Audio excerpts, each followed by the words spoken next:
but everybody knew. I mean, everybody knows, you know. And it shouldn't be a big deal. Is the point? You know what I mean? I mean, that's going back to what I was saying about you, right? When we were first in this scene, right? And this is something that I don't think that your special touched on, right? I mean, do you really? I never see you talk about this. Do you enjoyed the music, right? I don't know if you. I mean, you enjoyed the scene, correct? And what was happening? Because I don't think that you would have gotten into it if you didn't enjoy, right? I mean, you saw the positive. I still live for that music to this day. That's all I listen to. This is what I'm saying. This is what I'm Yeah. saying. Right. I mean, We yeah, we go to festivals in Europe. When Jen was pregnant, we were yeah. in Holland, listening to German EDM. Baby Ziggy was inside getting his first beats. Right, right. And like even in Germany, in Berghain, right? That is an open, like everyone knows that it is a gay sex bar that goes in, and what goes on in there, you're not allowed to, film or whatever, and things go on in there. I don't. That's not the problem. The problem is that when you're part of a scene and, like you said, a movement that's openly trashes homosexuality and trashes women and has this flaunty lifestyle and and is you see a lot of this stuff no homo or whatever. um oh, there's Andrea. Hey, Andrea. Man, people really missed you, man. We had, I Did you mean, watch the show on yeah, Max? I did, and there's so much that I don't know, we can't talk about, or we can talk, I don't know, but there's so much that happened that, like, we got out by the skin of our teeth, man. I knock on wood, I managed to get, I got caught up too. I won't lie. I got caught up. There should be a show like a 6 degrees of Shaun or 6 degrees of Sammy. Because there's people I run into. I talked to my friend Brooke, and she was saying, "Yo, I know someone who had dealings with him, and um, and we weren't careful. Like we didn't know. Like that there were undercover cops among us, and we were just trying to and um, but there was a lot of positivity that came from all that. That's what I don't think people understand. They're like, I mean, I really, I should have put money on your books, man. I really like. It's like even Whoa, you. don't sweat it. No, but So, you. It's very Christ-like. You like really suffered for the scene, man. You did 6 years, 6 years, so that some of us could have careers, and there could be. There's a rave scene in Arizona, not because it was just automatically happening, because like you did some serious time and helped flourish an amazing, like even in all of the Southwest. It's incredible, and I don't think you get I enough credit for that. well, I had a lot of fun. I had to accept my karma cheerfully. Right. So when I spoke to you, and Yeah. viewers, we are gonna get into some big name stories. So when I spoke to you, Yeah. you was telling me a lot about Ashton Kutcher. Yeah. Let's set the table for that story, shall we? 2019, I was, and I think I sent you the picture of me and Jessica, right? Yep. Okay. We were frequenting some comedy clubs in that scene, and we had met this girl, and she had a boyfriend, and maybe a week after I met her, she ended up dead. And I think they're reopening the case now, but it's no coincidence that he left the country. Um, and I don't know if anybody's heard of the blind date murder. Did you pull that Put up? a, one- yeah, put a one in the chat, folks. If you've heard of the blind date murder, where Kutcher shows up at the window and sees the blood but says it's wine. Wine. Yeah, yeah, oh, yeah, yeah, wine. That's right. He said it was wine, and then he said, "Yeah, my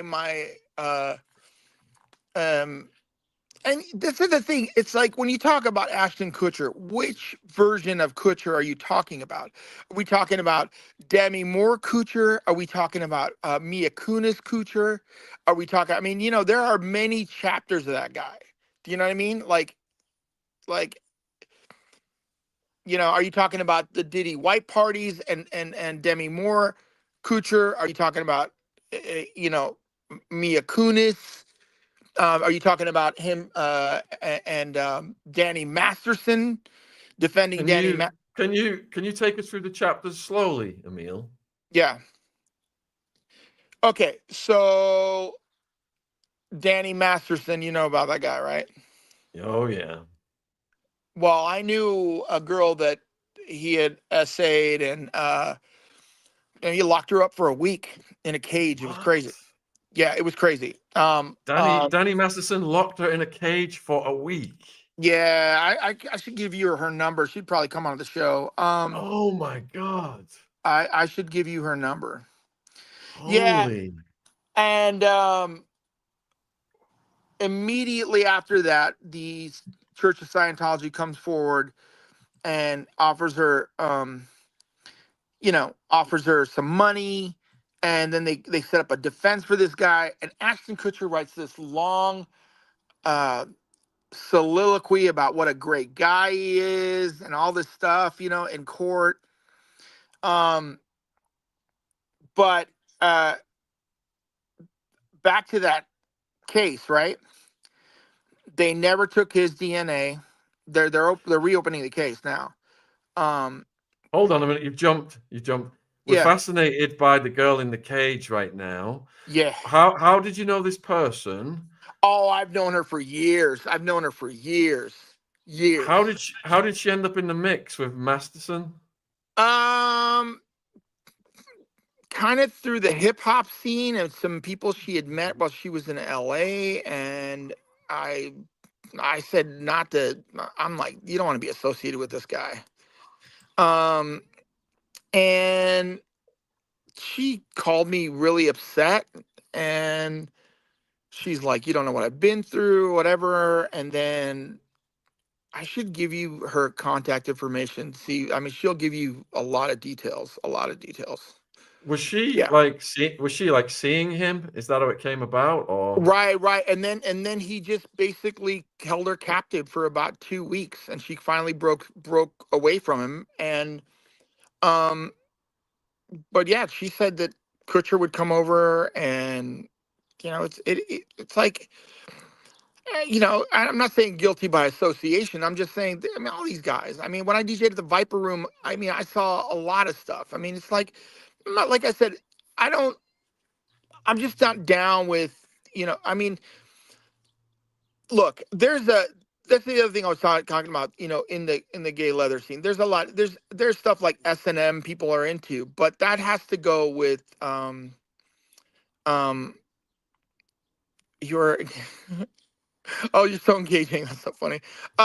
No, but there's a lot of stuff that goes on. I mean, that has to do with consent, and I don't think that she. But I will give you her contact information. I'm sure she'll come on the show. I did mean, she say that? Did she say that while she was being held in the cage that anyone else came over, or did he do that solo? she'd have to give you those details. But yeah, there was a lot of stuff that, I mean, she could give you a lot of details. I'll reach out to her. I mean, Yeah, please do. she's reluctant, but you know, uh, it's out. I mean, and Masterson's convicted. I mean, we already know all this stuff, right? But the fact that they're going to reopen this case, Kutcher left to Greece, and obviously he went to Greece because they have a non-extradition, right? So, you know, we'll see what So, comes of that. so for the people, some of the viewers are not familiar with what happened with this killer and Kutcher showing up at the window. Could you just Yeah. run that one down? Again, the story makes. He said he saw some spilt wine. He was supposed to meet her for a blind date, and then the boyfriend said that they had slept together right before she went on a date with Ashton Kutcher. He uh, he came forward and said, look, he was scared because his DNA would be all over the place because he had interactions with her, and but they never took any DNA from that case. They never um, got any of the details. And yeah, Masterson, he was a Church of Scientology guy, and that's who came to his defense. I mean, this stuff's all. So do you think they've gone overseas to avoid that, or to avoid Diddy, or to avoid both situations? I mean, look, I'm gonna explain to you like this. Of the Epstein thing, right? Yeah, How many people went to the island? a lot. How many people were convicted? None. I mean, you've got flight records, phone records, and only Ghislaine and then Epstein. I mean, look, what I know from seeing adult actresses is that rich people don't pay for sex. That's not what they pay for. They pay for secrecy, right? Right? They keep to try to keep things quiet. And I've seen, man, I'm a pretty open guy, right? And Shaun, we listen. Let's just be honest. We've seen some things and done some things, right? Right. But the things that go on, like I've seen CEOs call, okay, in a diaper, guys that own a supplement companies going, I'm a bad boy in a diaper. I, again, I'm not kink shaming, just stuff like that. Obviously, they don't want to come out. Um, yeah, you go to places like the Magic Castle. I had an hour-long conversation with Corey Feldman that would have blown your mind. I mean, you know what I mean? My sister was like, "Who are you talking to?" I'm like, "Corey Feldman." She goes, "What does he have to say?" I'm like, "Yeah, again, you been Oops. telling you this. You know what I mean?" Yeah, so we've had Corey on the channel, and it was heartbreaking what he told us. Oh, you have had him on the channel? Yeah, yeah, it was heartbreaking. I'll What? have to send you the link. What? What? Oh, hold on, folks. He's coming right back. Here we go. Yeah. So, what's your take on it? I obviously I believe him, but it's just like, you know what drives me kind of insane about him? It's like he gets to the edge of the water, and then when you talk to him about Michael Jackson, he's like, "Oh no, great guy, gave me a jacket, gave me my dance moves." You're like, okay, but and then you know what I mean? It's like, what? So with Courtney, then he's been ostracized. He's had death threats. He's had his life turned upside down. He's had all of his so-called friends abandon him so Did I he lose could you? get this work. You're right. You're still there. You're still there. So we could get Uh-oh. this workout, and in honor of the two Did I Corys. lose you? And no, we can still hear you fine. Whoops. All right, there you go. Yeah. I was just saying about Corey, Yeah. but he went through hell to expose, what happened to him and the other Corey, his friend who he lost, and he told us all about it, the hell he went through, and how he was. Even now, he can't. All the work shut down. All his friends turned against him. His so-called friends. He was Yeah. blacklisted. He was. The hackers came after him, trying to mess with his the movie he was releasing, and trying to Yeah, I steal mean, steal the money. yeah, I saw all that. I mean, like I said, I mean, this conversation needs to happen because there's like, look, when the Africa Mabata, when I interviewed him, right? Um, yeah, he had some people with him, and then I'm like, is that his nephew? I mean, there's been a couple times where I've been in VIP rooms where I'm like, is this somebody's niece? Like and you're in that environment and you feel like, you know, blessed to be there, and you don't want to really say anything because you just don't. But there's a couple times where I've seen some things where I'm just like, and that's, I gotta tell you that definitely put I can tell you in my career, there's been a couple times where I saw some things where I'm just like, if this is what it's all about, I don't want to, I don't want to be a part of this. I mean, I've never really been into groupies. Never, I mean, I feel like that's like fish in the barrel. That's kind of like the bottom of the barrel. Like, like these, um, young women, young men are, they see you as, I mean, to take advantage of that. Do you know what I mean? Of course, they see, they want to get close to you and talk to you, which is great. But to take advantage of that, and I saw that in the comedy scene. I saw that with Chris D'Elia, you know, that, I mean, because I do some stand up comedy. And when I was in the stand up comedy scene, I would, and that all came out. It was like, ugh. And everybody knew, you know, I So mean, people are asking me to put Corey Feldman's interview in the live chat. I'm also putting it in the description box. I've got all of DJ Meal's links in the description box, and I've just put them in the live chat as well. yeah, We've got his YouTube, his X, his Instagram. So please support his work. Let me just put the Corey one in the live chat. So Sharon sent in a question for you, yeah, and it's about Clive Davis. He yeah. seems to be involved in most of it. Have you ever looked at him?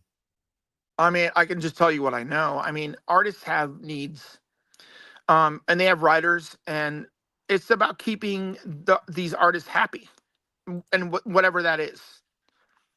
I mean, and that's your job as a label owner and manager and A&R guy. Like, um, but it comes down. I think it comes down to like, I think the more units you sell, which doesn't exist anymore, but the more concerts you have, the more they're willing to keep things under wraps. Do you know what I mean?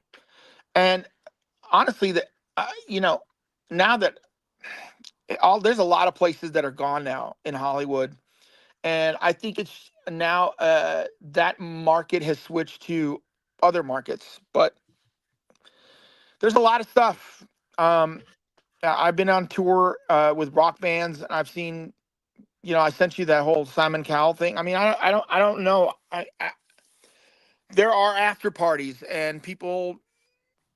You know, like I said, I'm not here to king shame or whatever. Like, there's been a number of times where I've been invited to swingers parties, and I'm like, it's just not for me. I'm just not into it. You know? All right, let's just stay with Clive Davis for now. We'll get to Simon Cowell in a minute. So we spoke to Suge Knight about 2 months ago, and he Wow. had he had a lot to say about Clive Davis and Justin Bieber. So Oh yeah, basically, yeah. he said that Diddy was indoctrinated into this world and taught the things allegedly from the likes of Clive Davis that then Diddy turned around and allegedly did to the likes of Justin Bieber, who he alleged was rented out to executives and sent around the world. Have you heard anything from that side of things I know. about Listen to me. Bieber? Here's what I know. I lived in Malibu, and I have been in Calabasas many times. That little cul-de-sac called Calabasas is the most incestuous. If you just do uh, uh, um, a Jenner Kardashian, a fellow Armenian, um, dating uh, like Link, they all date each other, every single one of them. And one of the keys of this thing is probably the youngest Jenners, because I mean, and they've come out and said like somebody's tried to drug them. I mean, they started dating guys at like 16, 17. I mean, we've all, but it's, I don't know. It's just, if you're pretty, it's more accepted. You know what I mean? Like if you're a 17-year-old model and or under 25, uh, I'm sure no one has a problem with um, Leonardo DiCaprio dating girls that are under 23 or 17, 18. You know, because he's a top star. I mean, like, he does what he does, and these girls look older. Have you seen them? No. Have you got any DiCaprio stories? I mean, you just got to look at his dating profile. As soon as they turn 23, he's done. I mean, everybody knows that. That's a known. I'm just putting. It's I put the link for the Suge Knight interview in the description box and in the live chat, folks. People who were asking about so that. what. So let me say, out of all the interviews, which are pretty amazing that you've done, what has been the thing that has been the thing that surprised you the most? Of all the interviews I've ever done, oh Yeah. my goodness, that's a side tangent that would take me a long time to Just explain. give me the I would say, highlights. I started doing talks in the schools here, drugs education, Yeah. back in 2009. And Okay. I always showed them a picture of the Aryan Brotherhood gang leaders. These guys were in prison for life. Now, Yeah. two of those gang leaders got out. Michael Thompson was one, and Casper was another one. Okay. And the stories they told me about Corcoran prison were that the guards had formed their own gang and were having the prisoners fight to the death. Got the death reports written up, the ambulance is ready, all the staff lined up watching, taking bets. And the death rate got so high, the FBI came in and investigated and shut it down. This was reported. People can Google Corcoran prison gladiator games. Yeah. Anyway, a staff member was taking the stand to witness against the guards' gang, and he had a bulletproof vest on. And the judge said to him, "Why have you got a bulletproof vest on?" And he said, "Because the guards' gang just did a drive-by on my Yeah. house." Michael Thompson, the prisoner, said he had to grow his muscles big enough to absorb the bullets so he could fight for a few seconds longer Yeah. in these knife fights to stay alive. Just hearing stuff like that, man, it's absolutely mind-blowing. I mean, I sent you a link to an Herb article that talked about gang culture and gays. Right?